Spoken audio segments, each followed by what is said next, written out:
Friends, आप सभी लोगों से फिर से एक बार रिक्वेस्ट है कि जैसे कि हम वृंदावन का चेतना बोध पिरामिड का निर्माण कर रहे हैं और उसका काम भी शुरू हो गया है।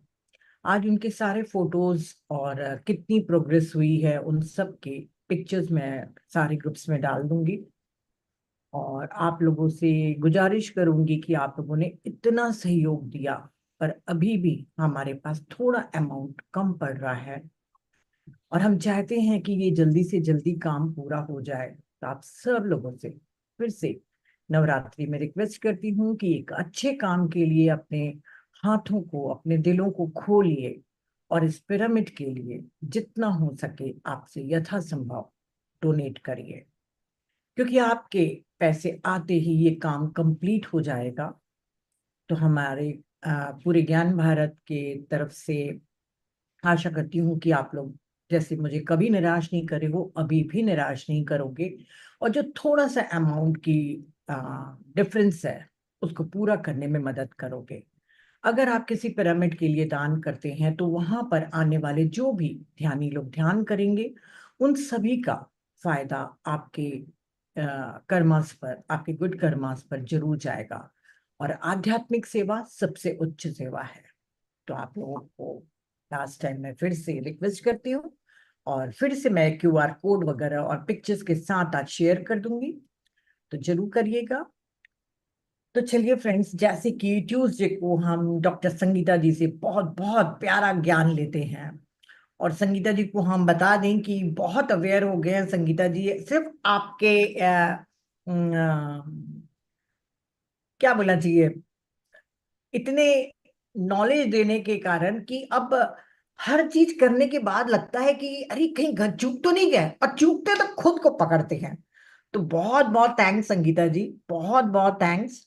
और फ्रेंड्स, जैसे कि आज अपनी प्रकृति हम जानेंगे और कई लोगों ने यूट्यूब में बार बार पूछा था कि हम कैसे पहचाने कि हमारी वात है कि पित्त प्रकृति है। तो आज हम अपने आपको डायग्नोस करेंगे और उसके अनुसार ही कहते हैं ना कि जब डायग्नोस हो जाता है तो आधा निदान वहीं हो जाता है। तो welcome welcome welcome Sangeeta ji, welcome to Gyan Bharat. नमस्ते। थैंक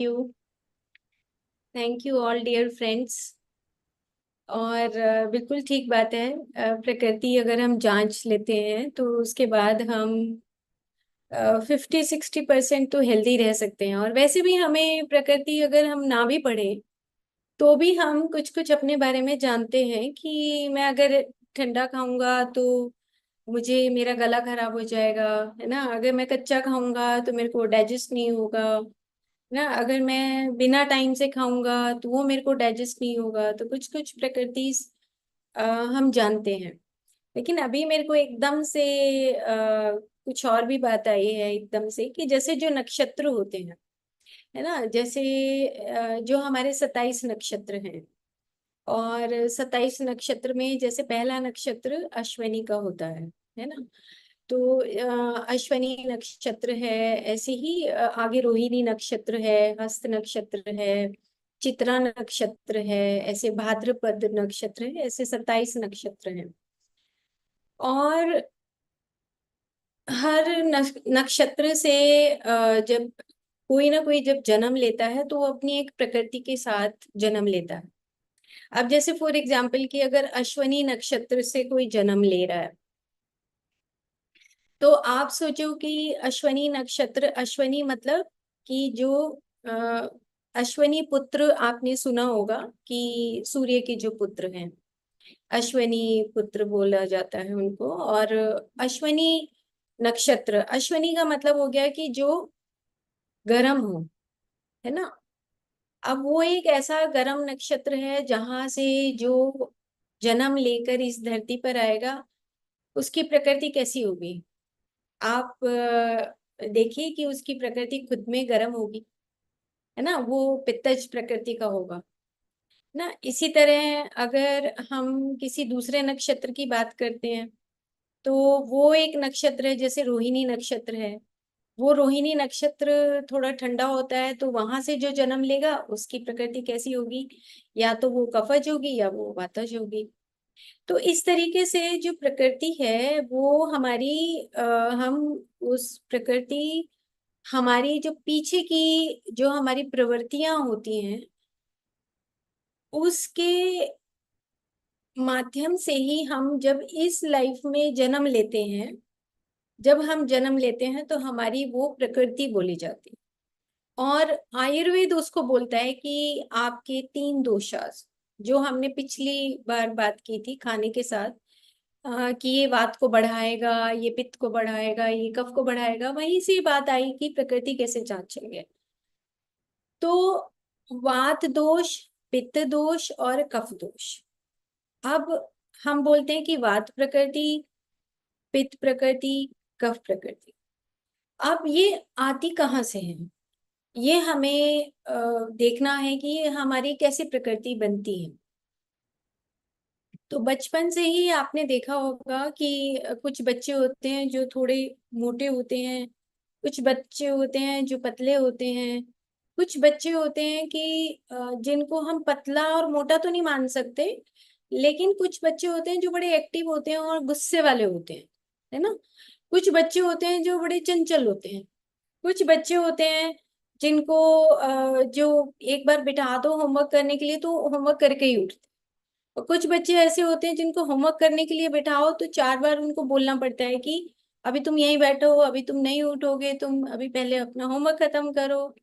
कुछ बच्चे होते हैं जो खाना खाते हैं और खाना खाने के बाद फिर से उठ उठ के भाग जाते हैं। कुछ बच्चे होते हैं बहुत तरीके से खाना खाते हैं, है ना। और कुछ बच्चे होते हैं बहुत ऑर्गेनाइज्ड होते हैं, कुछ बच्चे होते हैं जो बिल्कुल ऑर्गेनाइज नहीं, जिनको ऑर्गेनाइजेशन पसंद ही नहीं है ना। तो ये जो प्रकृति है ये हमारे खुद फिजिकल लेवल पर भी और हमारे मेंटल लेवल का, यानी कि जो फिजिकल है, जो भौतिक है, और उसके साथ उसका जो खाने पीने का तरीका है, जो फिजियोलॉजिकल, फर्स्ट फिजिकल, दूसरा फिजियोलॉजिकल, कि उसका खाने की प्रकृति कैसी है वो ऑटोमेटिकली हमें पता लग जाता है ना। और उसके बाद फिर आ गया हमारा साइकोलॉजिकल और हमारा टेम्परामेंट यानी कि बिहेवियर। तो 3 तरीके से हम प्रकृति को जांचते हैं कि हम दूर से अगर किसी को देखते हैं तो थोड़ा मोटा लगता है तो हमें लगता है कि वो कफ प्रकृति का है, यानी कि जिसके अंदर वाटर और अर्थ एलिमेंट यानी कि जल और पृथ्वी तत्व की अधिकता होती है ना। और किसी किसी को देखते हैं बहुत थिन होता है तो हम देखते हैं कि उसके अंदर वायु की अधिकता होती है। और कोई कोई किसी किसी के अंदर उसका जो सांवला रंग होता है और मीडियम हाइट होती है, उसका बोलने, उसकी आंखों में शाइन होता है, तो वो पित्त प्रकृति का होता है। तो इस तरीके से हम ये देखते हैं कि जो प्रकृति है वो हमारी इनहेरिट जो हमारी क्वालिटीज होती हैं उसके बेसिस पे ही हम प्रकृति को जांचते हैं। अब मैं एक एग्जांपल देती हूँ, जैसे कि अभी जो हमारा यूएसए में जो एफडीए है, मतलब कि food and drug administration act है, वहाँ पे जो डिपार्टमेंट है, वहाँ पर जब मैं एमडी कर रही थी तो एचआईवी के जो पेशेंट होते हैं उनको एक एआरटी मेडिसिन दी जाती है।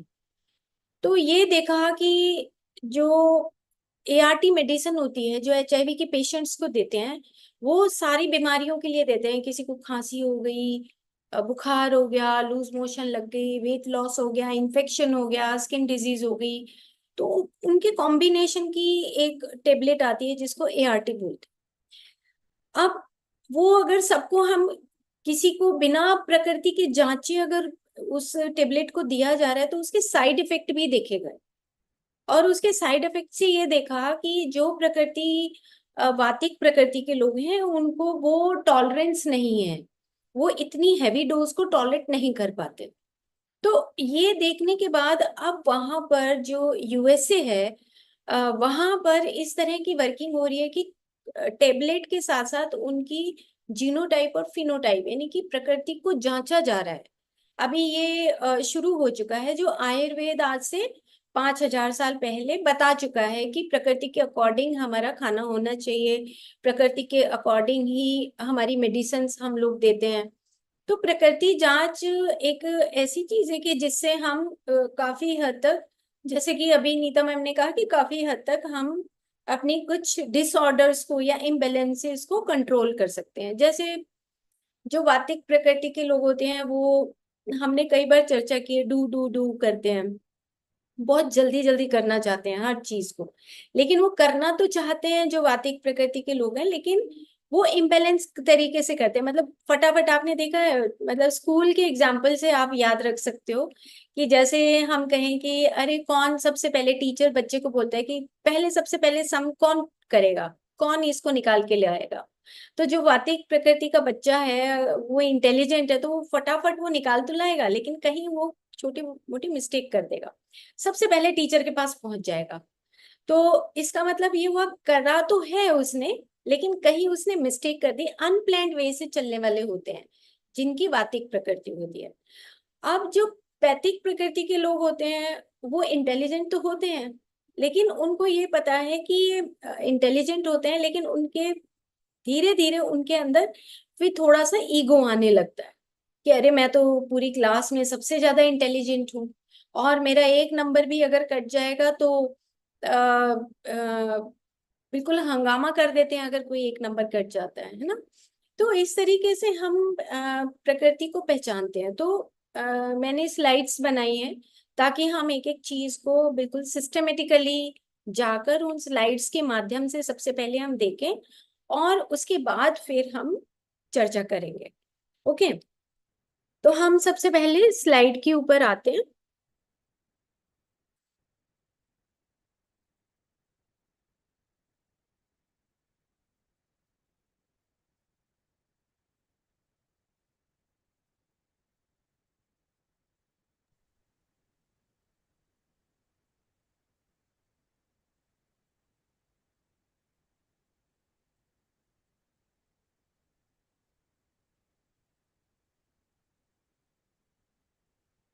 आपको विजिबल हो रहा है? हाँ हाँ, दिख रहा है। ओके। ओके। पर तो हम ओपन करिए ना संगीता जी, ओपन नहीं हुआ है। नहीं दिख रहा आपको? नहीं, डैशबोर्ड में दिख रहा है आपका, परंतु ओपन नहीं हुआ है वो। प्रांत मेरे को कर। विजिबल है, आपको नहीं दिख रहा है, मतलब स्लाइड नहीं दिख रही है? नहीं, स्लाइड नहीं दिख रही है, आइकन्स दिख रहे हैं पूरे उसके। ओके, मैं फिर से ट्राई करती हूँ एक बार। एक्चुअली कहीं मुझे ही कहीं पर नहीं आता है ये, शायद।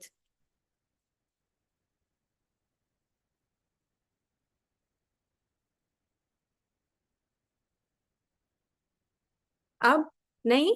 हाँ, अब दिख गया। अब आ गया। ओके।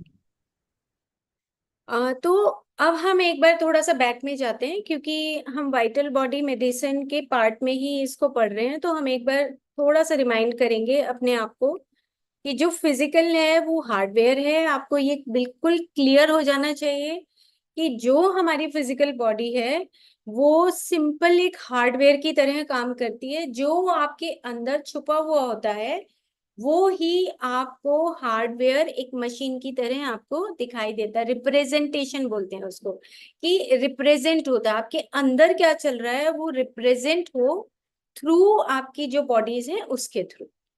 दूसरे पॉइंट जो है वो वाइटल बॉडी है, जो हम बहुत चर्चा कर चुके हैं कि जो ब्लूप्रिंट बनाती है, जो हमारी फीलिंग्स होती हैं उसके माध्यम से जो हमारा ब्लूप्रिंट बनता है वो हमारी फिजिकल बॉडी उसको दिखाती है।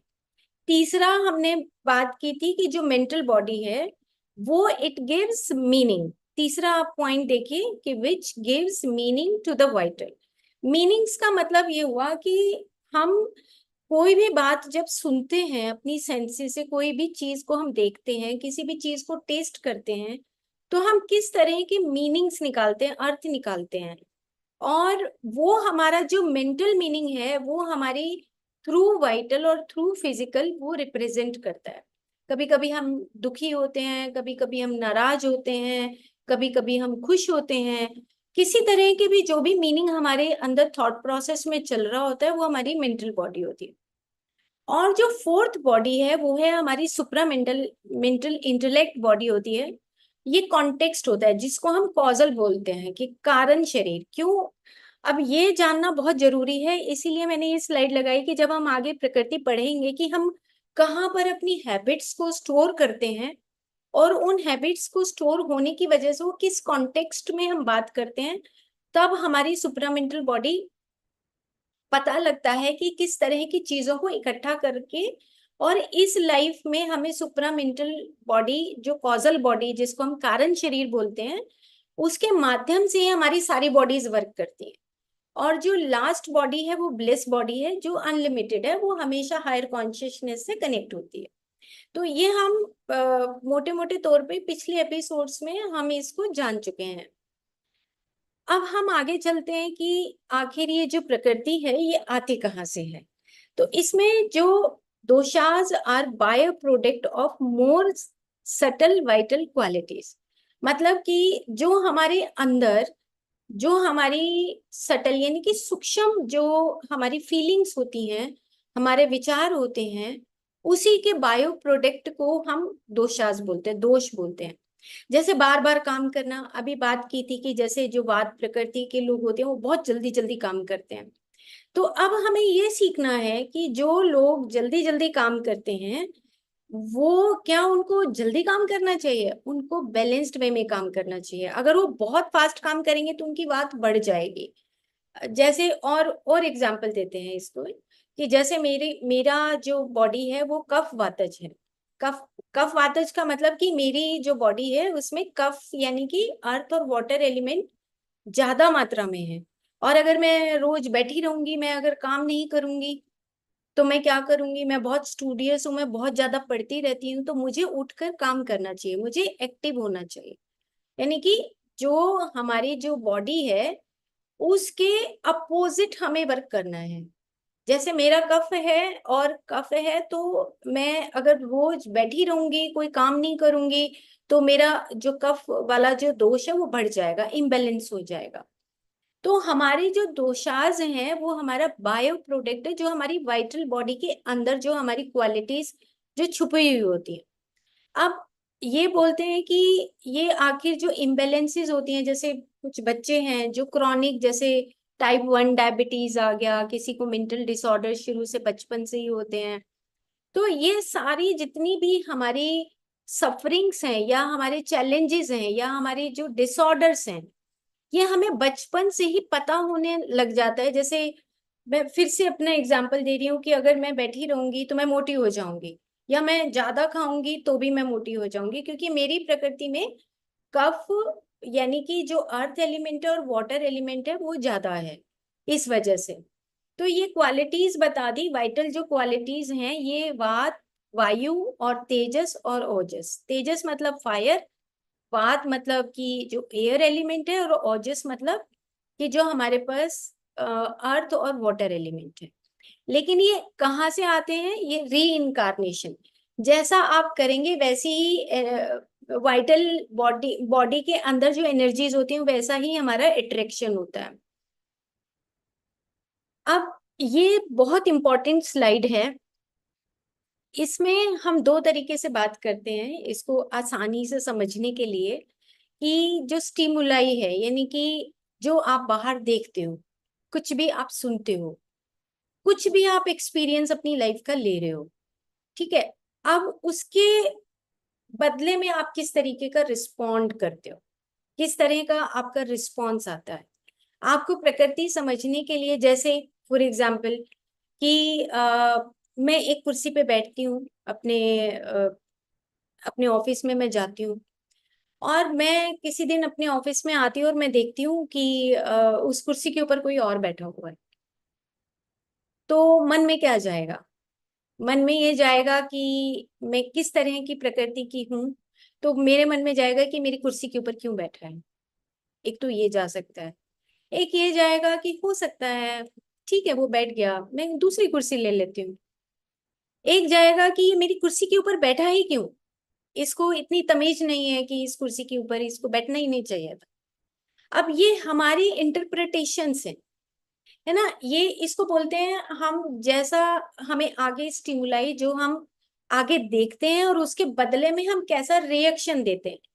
बहुत इंपॉर्टेंट बात है ये समझने वाली कि हम किस तरह का हम रिएक्शन देते हैं और वो उसी तरह की हमारी ब्रेन के अंदर वो प्रवृत्तियां बननी शुरू हो जाती हैं। ठीक है। अब मान लो कि वो जो व्यक्ति है जो आज ऑफिस में मेरी उस सीट पे बैठा है जहां पे मैं रोज बैठती थी, मैंने आज उसको ठीक है अदरवाइज लिया और उसको छोड़ दिया, कल वो फिर से उसी सीट के ऊपर बैठा है, तो आप क्या करेंगे? क्या आप उसको उठाएंगे या उसको छोड़ देंगे? तीसरे तीसरे दिन वो फिर ऐसा ही करता है, तो आपको इरिटेशन आएगी, गुस्सा आएगा, आप रिस्पॉन्ड करेंगे कि देखो ये तो 2 दिन से ऐसा ही बैठे हैं। आपको ये अंडरस्टैंडिंग करनी है किस तरह से हमारी प्रवृत्तियां बनती हैं, बहुत इंपॉर्टेंट है समझना। और जब हम अपने सराउंडिंग में अपनी फैमिली मेंबर्स को भी देखते हैं, तो ये जो प्रवृत्तियां बनती हैं उसी से हमारी प्रकृति बनती है। और ये री इनकारनेशनल यानी कि कार्नेशन टू कार्नेशन शिफ्ट होती रहती है अगर हम अपने आप को चेंज नहीं करते हैं तब। तो स्टिमुलाई क्या कहते हैं कि we experience in our life and our responses to them produce brain memory, वो बार बार अंदर हमारी मेमोरी के साथ वो चलता रहता है। अब क्या होता है कि उसमें दो चीजें होती हैं कि जब हम बार बार उन चीजों को रिपीट करते हैं, बार बार रिपीट करते हैं, कंडीशनिंग। यहाँ पे देखो तीन तीन सर्कल हैं जो स्टिमुलाई, रिस्पॉन्स है एंड मेमोरी है। लेकिन जो लोग जिद्दी होते हैं, जिद्दी प्रवृत्ति के होते हैं, जो लोग बिल्कुल नहीं मानते, जिनके पास ईगो इकट्ठा होना शुरू हो जाता है, तीनों प्रकृति की बात हो रही है यहाँ पे। जिनके पास पित्त है, इंटेलिजेंट तो है लेकिन ईगो आ जाएगा। और कुछ ऐसे हैं जो कफ प्रकृति के हैं, वो बिल्कुल जिद्दी होते हैं, बहुत जिद जिद करते हैं, स्टोबर्न नेचर के होते हैं। तो उनके पास भी वो डेवलप होता है कि नहीं नहीं ये मेरी कुर्सी के ऊपर बैठा ही क्यों है। तो ये जो बार बार रिपीटिशन ऑफ हमारी मेमोरी होती है, बार बार हमारा स्टिमुलाई और रिस्पॉन्स है, बार बार हम जिस तरह की चीजों को देखते हैं और उसके बाद हम जिस तरीके से रिस्पॉन्स देते हैं वो हमारी प्रवृत्तियां बननी शुरू हो जाती हैं। और वो प्रवृत्तियां फिर हमारे चारों तरफ हमारी मेंटल बॉडी के अंदर वो ट्रिगर करती हैं। और वो ट्रिगर करने के बाद वो हमारी प्रवृत्तियों में परिवर्तन होने लगता है। अब ये एक लाइफ टाइम की बात है, मतलब आपको ये बात समझनी है कि इनहेरिटेंस का मतलब कि जो हमें जन्म जात उस तरह की प्रवृत्तियां मिली हैं। अब आप आराम से जो नीता मैम सेशंस देती हैं, पास्ट लाइफ के जो सेशंस देती हैं, पास्ट कर्मास के जो सेशंस देती हैं, या लॉ ऑफ कर्मा के जो सेशंस होते हैं, अब हम अपनी प्रवृत्ति को समझ सकते हैं। भगवत गीता ने बहुत बार प्रवृत्तियों की बात की है कि हम अपनी प्रवृत्तियों को कैसे समझें। अगर मैं बहुत जिद्दी टाइप की लेडी हूँ, मैं बदलती नहीं हूँ, मैं बिल्कुल जिद करके बैठी हूँ कि बस मेरे अनुसार ही ऐसा होना चाहिए, तो मैं अपनी प्रवृत्ति को आराम से समझ सकती हूँ। और वो मेरी प्रवृत्ति कहाँ से आई है? वो पीछे से आई है, वो अभी नहीं बनी है। वो धीरे धीरे धीरे धीरे वो रिफ्लेक्ट हो रही है मेरे सराउंडिंग में। जिस तरह का माहौल मैंने अपने उस लाइफ प्लान में प्लान किया था, उसके अकॉर्डिंग वो चीजें अब ट्रिगर होकर बनती जा रही है। वो कह रहे पहले तो डीट नहीं थी, अब डीट हो गई है, पहले ऐसी नहीं थी। क्योंकि वो सराउंडिंग में जो एनवायरनमेंट है उससे हमें अपनी प्रवृत्तियों का पता लगता है। जैसे मान लो, और भी एग्जाम्पल है, हम बहुत बार इस एग्जाम्पल को दे चुके हैं कि जैसे घर में कोई गेस्ट आता है, एकदम से इरिटेशन होती है, बहुत इरिटेशन होती है, तो वो हमारी एक पर्टिकुलर प्रवृत्ति है। जो प्रवृत्ति अब नहीं, वो शुरू से हमने उस प्रवृत्ति को देखा है कि मेरे अंदर ये प्रवृत्ति इस तरह की आ रही है। और इसीलिए हम इस तरह के सेशंस करते हैं कि हम अपनी उस पीछे से जो चलती आ रही प्रवृत्तियां हैं हम उसको समझें और उसको तोड़ें, उसको तोड़कर हम आगे बढ़ें। अब ठीक है हमारी इस लाइफ में ये प्रवृत्ति है, लेकिन अब हमें तोड़ के आगे बढ़ना है। उस प्रवृत्ति को हमें कंटिन्यू नहीं करना, हमें समझना है कि हमारे वात दोषा क्यों है, पित्त दोषा क्यों है, कफ दोषा क्यों है, ये अंडरस्टैंड करना है। नीचे वाले आपने सर्कल में देखा, वो मेमोरी एंटर कर गई। वो पहले 3 सर्कल है, कॉम्बिनेशन है, स्टिमुलाई आया, रिस्पॉन्स आया, मेमोरी बन गई। लेकिन अब मेमोरी एंटर कर गए, री बोलते हैं उसको, कि बार बार हम ट्रिगर करते हैं। बचपन से हम चीजों को देखते आ रहे हैं। जैसे आपने कन्वर्सेशन विद गॉड में हिटलर की स्टोरी पढ़ी होगी, 2nd वॉल्यूम में नील डोनाल्ड के लिखा हो, कि हिटलर को बचपन में बहुत पीटा जाता था। तो वो इतना ढीठ हो गया, वो कहते हैं मार लो कितना ही, मैं तो बड़ा होके बदला लूंगा। उसके अंदर था, वो बाहर नहीं था उसके। बार बार वो उसको पीटते थे, तो उसकी एक वो उसको उसके अंदर वो रखने लगा सब चीजों को। जब बड़ा हुआ तो उसने सबके साथ बदला लेना शुरू किया। तो मीनिंग ये है कि हमें ये अंडरस्टैंड करना है कि हमारे सामने वाला जो स्टिमुलाई है, मतलब किस तरह से हम देख रहे हैं, किस एंगल से हम देख रहे हैं, और किस एंगल से फिर हम उसका रिस्पॉन्ड करते हैं। हमारी प्रवृत्ति कैसी है, अगर कोई गेस्ट आता है तो हम इरिटेट होते हैं, या कोई गेस्ट आता है तो हम खुश होते हैं, गेस्ट आता है तो हम उसको खाना खिलाते हैं, गेस्ट आता है तो हम उसको खाना नहीं खिलाते हैं, या हम कितनी जल्दी इरिटेट होते हैं। ये सब चीजें हमारी पीछे से चलती आ रही उन प्रवृत्तियों के ऊपर ही डिपेंड करता है। हमारा बिहेवियर, हमारा टेम्परामेंट, हमारी स्किन, हमारी बॉडी का शेप, हमारी आंखों का शेप, हमारी नाक का शेप, हमारे हाथों का शेप, ये सब उस प्रकृति के ऊपर ही डिपेंड करता है जो हम पीछे से लेकर आए। तो इन्होंने क्या कहा कि नीचे से जो सेकंड पैराग्राफ है, inheritance of these modifications of mind from previous lifes, these are called the karmas. ये हम जैसे जैसे हम कर्म अब करते जा रहे हैं, वैसा वैसा हमारे चारों तरफ जो सॉफ्टवेयर है हमारी बॉडी का, उसके अंदर ये सब फीड हो रहा है। हमारी अपने आप ही वो प्रोपेंसिटीज, जो प्रवृत्तियां हैं, वो बनती जा रही है। ओके। तो ये हमें समझना है कि जो हमारा सामने वाला अ, जो स्टिमुलाई है, यानी कि जो जिसकी वजह से हम रिस्पॉन्ड करते हैं, उसमें हमारी प्रवृत्ति किस तरह की है, वो ऑटोमेटिकली हम सब जानते हैं। हम अपने अंडर, हमारी डीप कोर में हम सबको अंडरस्टैंडिंग है कि किस तरह की हमारी प्रवृत्ति है। और वो बैक से शुरू होता है कि हम साइकोलॉजिकल जो हमारा बिहेवियर है, हमारा टेम्परामेंट है, वहां से शुरू होके उसके बाद वो फिजियोलॉजिकल, जैसे मैं जलती रहूं, जेलस फील करूं, मैं बिल्कुल जलती भुनती रहूं, कोई बहुत मेरे से आगे निकल गया है तो मेरे को अंदर से जेलस का भाव आ रहा है, मेरा उसी का जो भाव है वो मेरी फिजियोलॉजी के ऊपर भी पड़ेगा। और फिजियोलॉजी के ऊपर पड़ेगा तो वैसा ही मेरी फिजिकल एक्टिविटी में भी वो आ जाएगा। तो ये सब कनेक्शन है उस प्रवृत्ति को समझने का, उस प्रकृति को समझने का। अब ये जो प्रकृति है कहाँ से आई, अब हमें ये बात समझ आ गई कि जो जो चीजें हम अपने अंदर, हमारी वात पित्त कफ दोष के अकॉर्डिंग जो स्टोरेज हम साथ में लेकर आए हैं, और हमारे सराउंडिंग में जो एनवायरनमेंट है वो हमें कैसे ट्रिगर करता है। वो कई बार होता है कि कुछ बच्चे आपने देखे होंगे अपने ही घर में कि पहले वो बड़े शांत होते हैं, लेकिन जैसे वो बड़े हो जाते हैं उनका बिल्कुल टेम्परामेंट चेंज हो जाता है, बिल्कुल चेंज हो जाता है। तो वो क्यों चेंज होता है, क्योंकि उसको जो सराउंडिंग का एनवायरनमेंट मिलता है वो उससे ट्रिगर होने लगते हैं। वो जैसे जैसे ट्रिगर होंगे वो रियल उनकी पिक्चर बाहर आने लगेगी। वो घर में हो सकता है कि कुछ थोड़े से दबे हुए हों, लेकिन जैसे ही वो बाहर जाएंगे उनका रियल पिक्चर बाहर आएगा।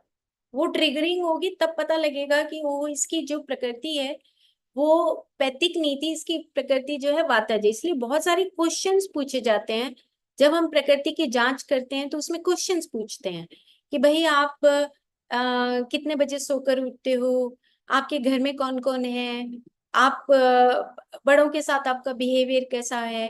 बहुत सारे क्वेश्चंस स्टेप बाय स्टेप पूछा जाता है, और उसकी जेस्चर्स को और फेस को देखकर भी हम पहचानते हैं कि कौन सी उसकी प्रकृति है। तो जैसे फर्स्ट जो लिखा है कि फंडामेंटल क्रिएटिविटी या डू बी, जो तेजस वाले, जो पित्त वाले लोग होते हैं, पित्तज, आगे समझेंगे हम धीरे, बस इतना सा याद कर लीजिए कि जो तेजस होता है, जो फायर एलिमेंट, जैसे हमने बात की फायर का मतलब आपको पता ही है कि जो ट्रांसफॉर्मेशन, जो प्यूरिफाई करे किसी चीज को। अब कुछ बच्चे हैं जो इंटेलिजेंट होते हैं, जिसको हम बोलते हैं इंटेलिजेंट। कुछ बच्चे होते हैं जो हार्ड वर्कर होते हैं, है ना। अब जैसे मैं हार्ड वर्कर हूँ, लेकिन मैं इंटेलिजेंट नहीं हूँ, मैं हार्ड वर्कर हूँ। मैं बार बार उस चीज को पढ़ती हूँ, अंडरस्टैंड करती हूँ, डीपर लेवल पे जाती हूँ, उस बेसिक चीज को, मैं फंडामेंटल चीज को समझती हूँ। तो मेरी जो प्रकृति है वो कफ वातज है। पित्त मेरा मेरा वीक है। लेकिन जो पित्तज लोग होते हैं वो फटाक से इंटेलिजेंट होते हैं, चीजों को समझ लेते हैं। लेकिन जैसे ही वो समझते हैं उनके पास वो ईगो आने लगता है, अपने भाई को या बहन को चीजों को दिखाते नहीं है। और आगे क्लियर होगा थोड़ा थोड़ा। तो इगोइज्म आने लगता है। जो तेजस लोग होते हैं, जिनके पास ज्ञान ज्यादा बढ़ जाएगा, उनके पास ऑटोमेटिकली ईगो आ जाएगा।